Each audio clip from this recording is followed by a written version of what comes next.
बुद्ध के संग सभी के लिए खुले रहते थे। सभी उनके शिष्य बनना चाहते थे। कुछ लोगों को तो बुद्ध सीधे अपने संघ में शामिल कर लेते थे, तो कुछ को कहते थे तुम एक दिन और एक रात के लिए शमशान में जाकर रहो। इसी प्रकार एक व्यक्ति बुद्ध के पास आया और कहा, मुझे आप अपना शिष्य बना लें।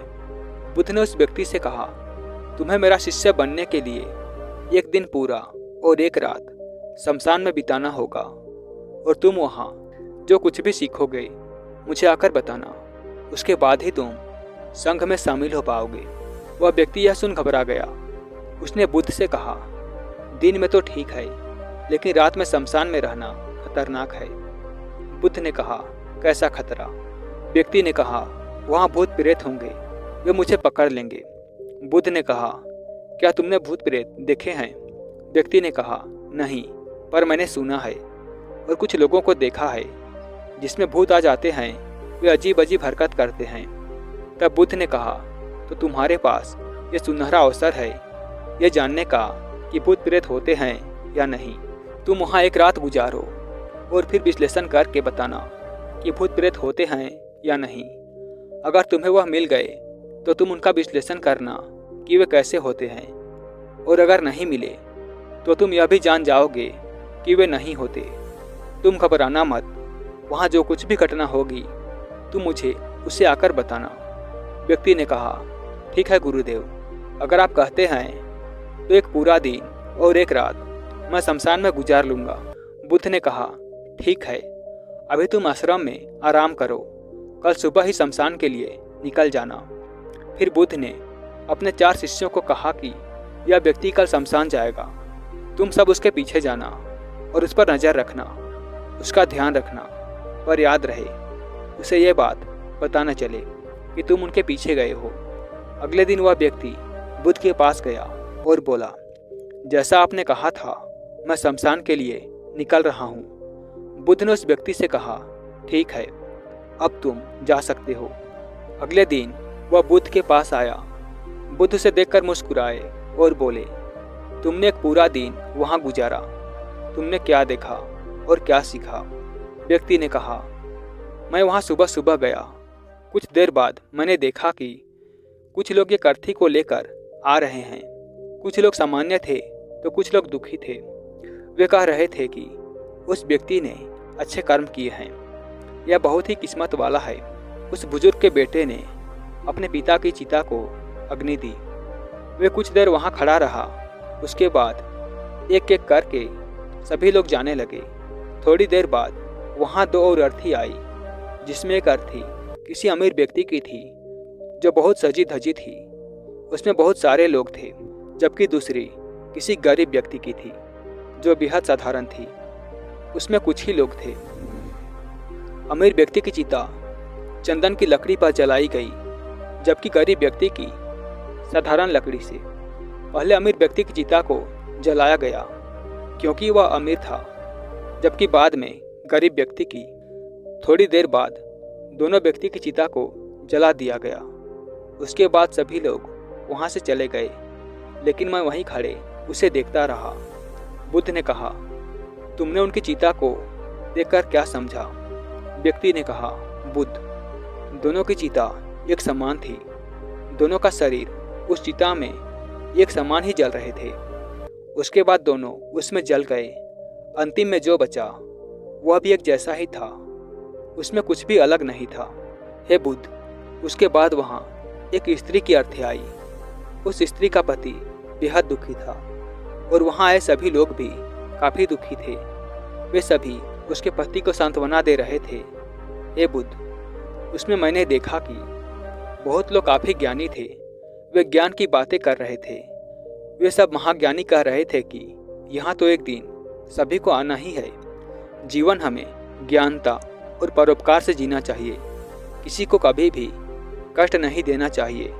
धन के पीछे हमेशा भागकर कुछ नहीं होता है। अंतिम में हम सबको एक दिन शमशान में आना ही होता है। उसके बाद वहाँ कोई नहीं आया और मैं पूरी रात वहीं पर रहा और अगली सुबह आपके पास आ गया। बुद्ध ने पूछा, क्या तुम्हें वहाँ कोई भूत प्रेत दिखा? व्यक्ति ने कहा, नहीं, मुझे वहाँ कोई भूत प्रेत नहीं दिखा। पूरी रात मैं अपने आप से डरता रहा, पत्तों से डरता रहा, जानवरों की आवाज़ों से डरता रहा, लेकिन पूरी रात में मुझे कोई भी भूत प्रेत नजर नहीं आए। बुद्ध ने उस व्यक्ति से कहा, ठीक है, अब तुम जाओ और आश्रम में आराम करो। कल फिर एक दिन और एक रात के लिए तुम्हें शमशान में जाना होगा। वह व्यक्ति यह सुन बोला, आप कैसी बातें कर रहे हैं? आपके कहने पर आज मैं पूरा दिन वहाँ रुका। वह समय मैंने कैसे काटा है मैं ही जानता हूँ। अब मैं दोबारा वहाँ नहीं जाऊँगा। बुद्ध ने कहा, देखो, जो खास चीज़ तुम्हें वहाँ मिलेगी वह तुम्हें अभी तक नहीं मिली है। तुम एक दिन और वहाँ रुको, तुम्हें वह अवश्य मिल जाएगी। व्यक्ति कहता है, ठीक है, मैं आपके कहने से एक बार और चला जाता हूँ। यह कहकर वह व्यक्ति आश्रम में जाकर आराम करने लगा। अगले दिन वह फिर से बुद्ध का आशीर्वाद लेकर वहाँ से शमशान के लिए चला गया। एक पूरा दिन बिताकर वह अगले दिन फिर बुद्ध के पास आया। बुद्ध ने पूछा, तो तुम्हें वह चीज़ मिली?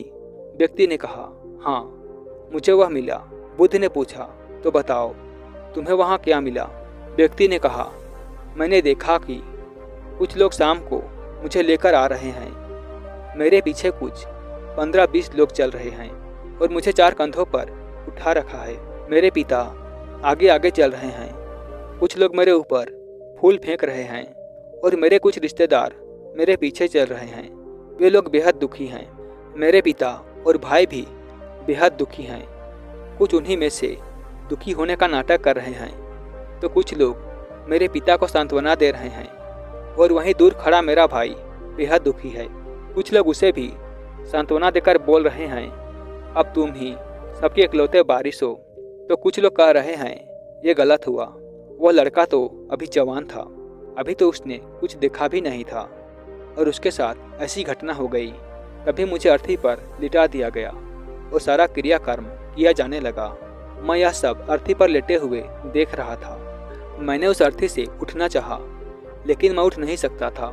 मैं सांस लेना चाहता था, लेकिन सांस नहीं ले पा रहा था, क्योंकि मेरे अंदर सांस नहीं थी। मैं अपने पिता को गले लगाना चाहता था, लेकिन मैं उठ नहीं सकता था।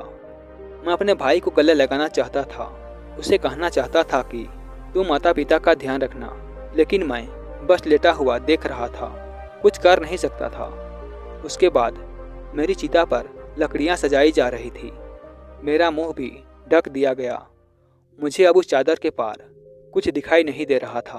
फिर उसके बाद मुझे गर्मी महसूस होने लगी। फिर मैंने देखा कि मुझे जलाया जा रहा है।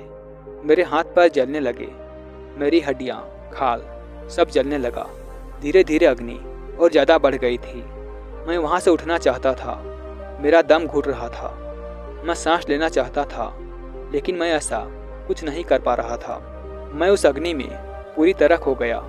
मैं पूरी रात खुद को ऐसे ही जलते हुए देखता रहा। मैंने देखा कि अंतिम रूप से मेरे पास केवल मेरी राख ही बची हुई है। उस पूरी रात न तो मैं डरा, न ही मुझे डर का एहसास हुआ।